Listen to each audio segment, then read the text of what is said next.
M. Ridwan yang ditetapkan sebagai tersangka oleh Polrestabes Surabaya, atas laporan Surya Darmadi sebagai korban melakukan upaya hukum pra-peradilan di Pengadilan Negeri Surabaya, pada Senin tanggal 8 Januari tahun 2024. Di persidangan tersebut, M. Ridwan melalui penasehat hukumnya, David Hardiago, menyatakan penetapan tersangka dengan sangkaan melakukan penggelapan atau penipuan sebagaimana dalam jeratan pasal 372 dan 378 KUHP dianggap tidak sah. Hal yang mendasari tidak sah penetapan tersangka, penasehat hukum pada intinya, berdalih kliennya tidak pernah menerima surat pemberitahuan dimulainya penyidikan atau SPDP. Secara terpisah, penasehat hukum korban yakni, Denny Markeri Lumban Gaol, SH dan Samuel Rudi Takalapeta, SH, MH, yang berkantor di Laevem, RA Deco dan Partners, memberikan tanggapan. Adapun, tanggapan Samuel Rudi Takalapeta, berupa, SPDP sudah diterima M. Ridwan tatkala menggunakan penasehat hukum yang terdahulu. Dalih tersebut, tidak benar, ungkapnya. Hal lainnya, pihak korban sejak laporan di tahun 2020 selalu berupaya akan perdamaian dengan terlapor. Sayangnya, upaya perdamaian tidak ada respons hingga perkara ini berlanjut dan terlapor ditetapkan sebagai tersangka. Sedangkan, Denny Markeri Lumban Gaol, SH, yang juga sebagai penasehat hukum korban, menambahkan, secara normatif upaya pra-peradilan ini adalah hak dari tersangka. Kasus ini diungkap dengan waktu yang cukup karena melalui beberapa tahap dari penyelidikan, penyidikan hingga penetapan tersangka. Sudah 3 tahun berproses tentunya jika bicara kealpaan kepolisian sangat tidak rasional, terangnya. Pihak kepolisian menetapkan tersangka tentu tidak semena-mena dan tidak serta-merta lantaran sudah melalui tahapan prosedur yang dijalani. Bahkan, pihak kepolisian telah melakukan gelar perkara ini sampai 4 kali. Menurut pandangan hematnya, pihak kepolisian tentu sudah sangat hati-hati dalam menetapkan tersangka. Dari Pengadilan Negeri Surabaya, jurnalis Basudewa TV melaporkan. Memberitahukan yang sangat signifikan untuk jawaban tersebut tidak dapat dijadikan sebagai dasar atau jawaban eksepsi atas permohonan pra-peradilan yang kami ajukan. Mengingat identitas dari jawaban termohon pra-peradilan yang berbeda untuk perkara dengan permohonan pra-peradilan harus dimohon. Lebih lanjut, kekeliruan terkait dengan syarat formil jawaban termohon pra-peradilan sebagaimana yang kami sampaikan di atas, secara normatif juga berdampak pada jawaban termohon pra-peradilan batal oleh hukum atau sudah tidak dihapus dari awal karena tidak memiliki kedudukan hukum atau berdasarkan yang jelas dalam perkara pra-peradilan ini. Sehingga kami mohon kepada majelis hakim yang mengadili dan memutus perkara ini untuk menyatakan bahwa jawaban termohon pra-peradilan batal didukung karena tidak memiliki kedudukan atau berdasarkan yang jelas dalam perkara ini. Bahwa selain itu ada yang permohonan kami sampaikan di atas terkait dengan jawaban termohon pra-peradilan yang dapat didukung dan tidak sesuai atau tidak dihapus sejak awal karena tidak memiliki kedudukan hukum atau berdasarkan yang jelas dalam perkara ini. Perlu termohon sampaikan bahwa kekeliruan tidak cermatan kesalahan dan hal lainnya yang berdampak pada perbedaan atas pencabutan nomor perkara sebagai identitas utama dan memberikan jawaban termohon pra-peradilan, memberikan bukti bahwa termohon sama sekali tidak mengaku persidangan pra-peradilan yang dilaksanakan dan yang mulia hakim yang mengadili memutus perkara ini. Karena kekeliruan tidak cermatan dan kesalahan tersebut merupakan bukti atas ketidakseriusan termohon dalam pelaksanaan sidang yang mulia ini. Bahwa dalam poin-poin yang kami sampaikan tersebut di atas, kami mohon pada yang mulia hakim yang mengadili dan memutus perkara ini terlebih dahulu menilai apakah yang dalil dan termohon dan jawaban tentang yang benar dan tidak tersebut harus ditanggapi oleh termohon dengan identitas tersebut atau tidak. Jadi itu semua mungkin sedang kami masukkan kepada poin-poin yang lain kami dinilai demikian karena identitas yang benar atau dicantumkan dalam jawaban itu kan berbeda dengan perkara. Sudah ya? Cukup atau kami tidak berapa bisa dijadikan sebagai atau perbedaan. ya maksudnya di saudara kan baca kalau dari situ setelah kan dibaca sesuai dengan yang ada sih kecuali saudara kesimpulan. Selanjutnya mulia kita terhadap status kedudukan hukum atau legal standing lapor yang diterima dan dijadikan bisa penetapan tersangka oleh termohon spesifik terhadap poin nomor 6 dari jawaban termohon, di mana atas dasar penelitian dokumen salah satunya adalah kontrak perjanjian yakni kerjasama tentang penunjukan dan penyigatan agen distributor nomor 0183031 dari SPG dari 2018 yang dibuat oleh Notaris Bian Mesa Notaris di Kota Padang. Diketahui bahwa hubungan antara pelapor dan terlapor adalah hubungan usaha di mana pelapor adalah sebagai perwakilan dari CV Spanduk Pratama Jati, sedangkan pelapor adalah perwakilan dari CV Mitra Sukses yang diwakili oleh pemohon. Tapi di dalam laporan yang dibuat, nyatanya pelapor menggunakan identitas atas nama individu, yang mana diketahui bahwa sejak tahun 2022 CV Mitra CV Starling Jaya Pratama sudah tidak lagi berjalan. Artinya ketika laporan diterima tanpa memperhatikan legasinya dengan status tersebut justru menjadi pertanyaan sendiri. Mengingat ketentuan sebagaimana dimaksud dalam pasal 24 sudah tidak lagi bisa digunakan terhadap pelapor, karena pelapor sudah tidak memiliki legasi yang jelas. Kami beranggapan bahwa apa yang disampaikan oleh pelapor sudah tidak lagi bisa dapat diterima, sehingga dengan demikian apa yang dilakukan oleh pemohon dengan dasar laporan tersebut untuk menjadikan penetapan status pemohon sebagai tersangka itu secara formil tidak bisa diterima. Kredit terhadap cacat formil dan maladministrasi dalam penerapan permohonan pemohon sebagai tersangka atas penerbitan SPDP nomor 545 dari 7 Maret dari 1.11 dari 2020 dari 1 SP. Khusus atau spesifik terhadap poin nomor 9 dalam jawaban diketahui bahwa termohon menyatakan telah memberikan salinan atau keputusan terhadap pemohon atas SPDP yang diterbitkan tersebut. Namun tidak pernah sama sekali memberikan informasi terkait dengan SPDP tersebut baik secara lisan maupun melalui pemberitahuan yang sah. Selanjutnya, jika memperhatikan dalam ketentuan putusan Mahkamah Konstitusi nomor 130 dari PUU dari strip 12 Romawi dari 2015 yang menuju pasal 109 ayat 1 KUHP, diketahui bahwa kewajiban pemohon memberikan SPDP kepada pelapor dalam hal ini pemohon itu diatur dengan selambat-lambatnya paling lama 7 hari setelah surat tersebut diterbitkan. Sehingga sejatinya seharusnya pemohon itu menerima SPDP sebagaimana dimaksud 7 hari setelah diterbitkan tanggal 17 Juli 2020. Namun nyatanya hingga saat ini apa yang disampaikan tersebut tidak pernah diterima oleh pemohon, dalam hal ini adalah SPDP. Selanjutnya apa yang dilakukan oleh pemohon tidak saja melanggar ketentuan formil dalam konteks 130 putusan MK yang menurut pasal 109 ayat 1 KUHP, tetapi juga bertentangan dengan pasal 14 ayat 1 Kapolri nomor 6 tahun 2019 tentang penyidikan tindak pidana, di mana dalam ketentuan tersebut secara spesifik menyatakan SPDP sebagaimana dimaksud dalam pasal 13 ayat 1 dikirimkan kepada penuntut umum, pelapor korban dan terlapor dalam waktu paling lambat 7 hari setelah diterbitkan surat perintah penyidikan. Dan sama sampai dengan saat ini atau sedang perkara ini dilakukan di tahap ketika jawaban pemohon pra peradilan, SPDP sebagaimana dimaksud tidak pernah sama sekali diberikan kepada pemohon dari pemohon, baik pemohon tidak pernah sama sekali menerima informasi terkait dengan SPDP tersebut secara lisan maupun melalui pemberitahuan yang sah.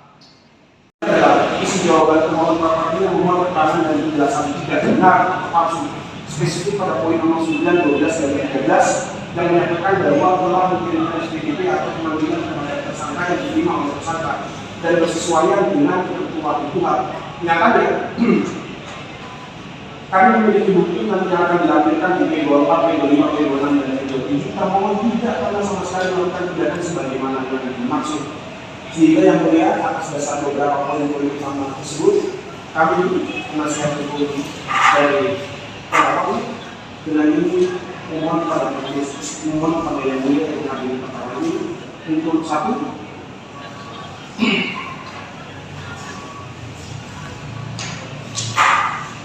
mengabulkan permohonan pemohon untuk seluruhnya. Dua, menyatakan pendidikan ketat, penggelapan dan atau penipuan sebagaimana dimaksud dalam pasal 372 dan 378 adalah tidak sah oleh karena pendidikan itu tidak mempunyai kekuatan komunikat dan oleh karenanya itu diperintahkan kepada termohon untuk menghentikan penyidikan sebagaimana laporan polisi nomor LPB 593 6 Romawi 1.11 dari 2020 Jatim dari Polrestabes Surabaya tertanggal 27 Juli 2020 menyatakan menurut hukum tindakan pemohon menetapkan pemohon sebagai tersangka yang melanggar ketentuan pasal 372 dan 378 KUHP dengan berdasarkan pada laporan polisi nomor MP dari B dari 593 dari 6 Romawi dari 1.11 dari 2020 dari Jatim dari Polrestabes Surabaya tertanggal 27 Juli 2020 adalah tidak sah atau cacat yuridis dan bertentangan dengan ketentuan hukum, dan oleh karenanya penetapan tersangka APO tidak mempunyai kekuatan hukum mengikat.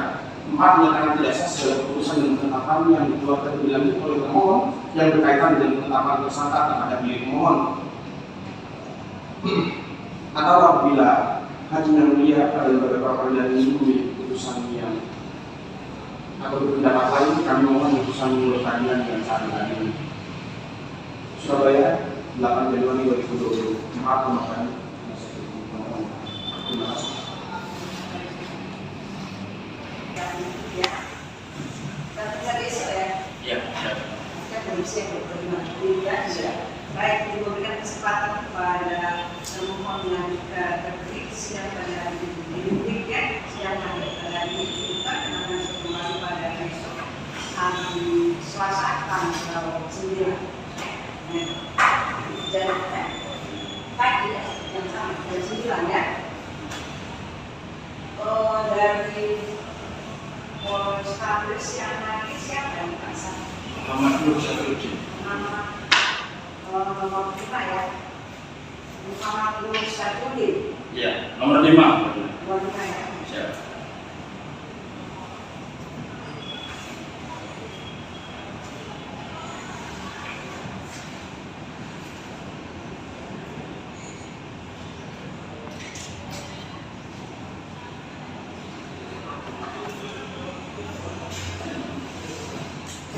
Kalau dari pemohon yang hadir Pak Sama.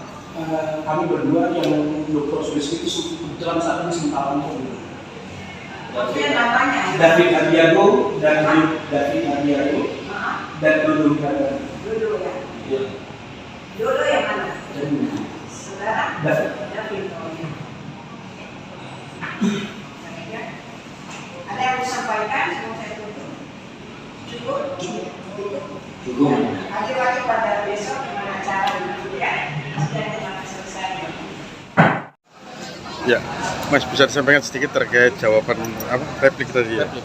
Oke, pada dasarnya replik kami pemohon itu menyatakan atas beberapa poin utama yang ada di dalam jawaban dari termohon tanggal 5 Januari 2024 itu keliru, khususnya dalam konteks syarat formil, di mana hal yang menjadi identitas utama itu justru keliru. Jadi kami menganggap bahwa seharusnya dari awal jawaban itu tidak perlu kami tanggapi karena memang bukan ditujukan kepada permohonan kami, tetapi karena kami beretikat baik, kami tetap masukkan beberapa hal yang kami anggap perlu, diantaranya yaitu masalah pemohon tidak pernah sama sekali menerima SPDP, penetapan tersangka dan hal-hal lainnya secara formil, dan tentu saja itu bertentangan dengan hukum acara pidana, sehingga penetapan status tersangkanya harusnya sudah tidak bisa lagi diterima.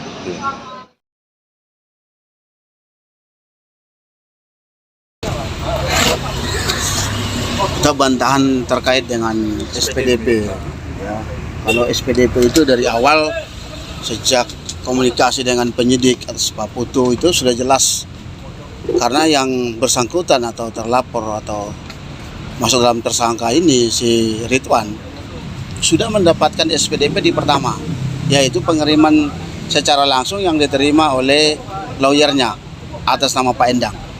Jadi kalau dalam bantahannya tadi dalam repliknya itu dinyatakan bahwa dia belum menerima, secara jelas dan bantahan kami sampaikan bahwa itu adalah tidak benar, karena yang bersangkutan sudah diterima, sehingga bantahan berkaitan dengan tidak menerima SPDP itu sama sekali tidak ada kebenarannya. Dan yang kedua, dari awal perjalanan kasus ini mulai sejak pelaporan tahun 2020, kami secara tegas dan juga klien kami atas nama Pak Surya menginginkan adanya perdamaian, itu sudah jelas. Tapi kenapa sampai pada saat adanya penetapan tersangka, yang bersangkutan justru bukannya yang mengajak untuk melakukan perdamaian, bahkan justru kami yang menginginkan ayo melakukan perdamaian itu, karena jujur klien kami ini sangat kooperatif, dan dalam hal di sini yang dirugikan di sini kan klien kami, yaitu Pak Surya. Jadi pada saat ini dalam hal pengajuan pra itu kan hak dari setiap orang tersangka ya, silakan saja. Tetapi dalam konteks untuk berkaitan dengan bantahan dia untuk adanya SPDP yang belum diterima, secara jelas sudah diterima. Ya, itu tegas. Sebenarnya untuk penasihat hukum sendiri sudah ganti berapa lama itu?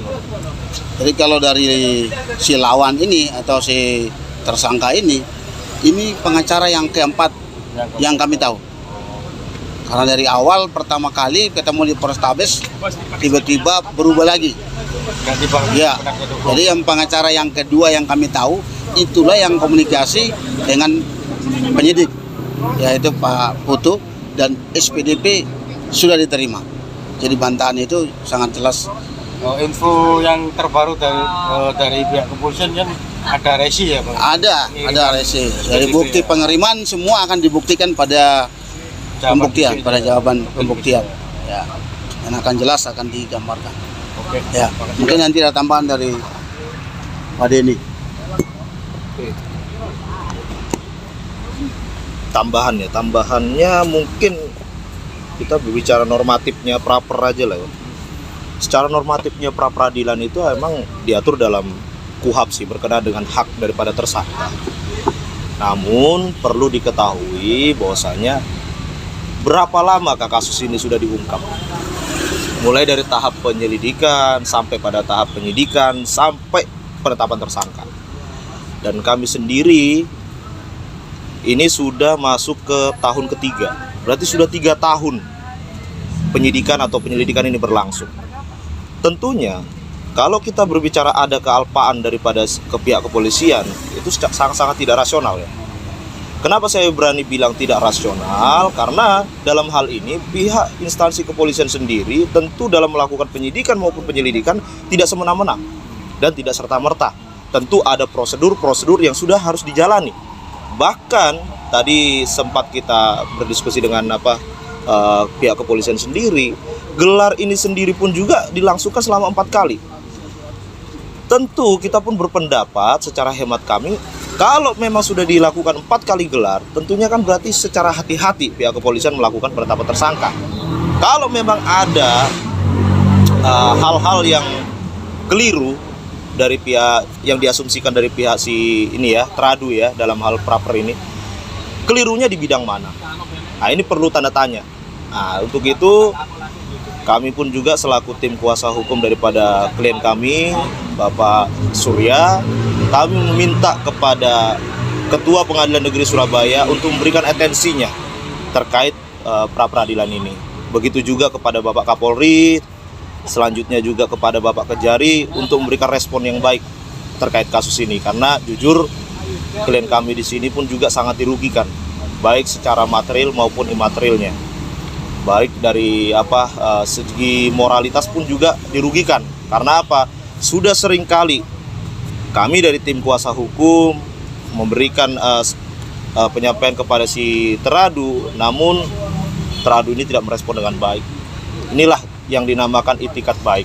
Tentu di negara kita ini setiap orang yang berperkara di bidang hukum ada jalan yang namanya disebut restoratif justice.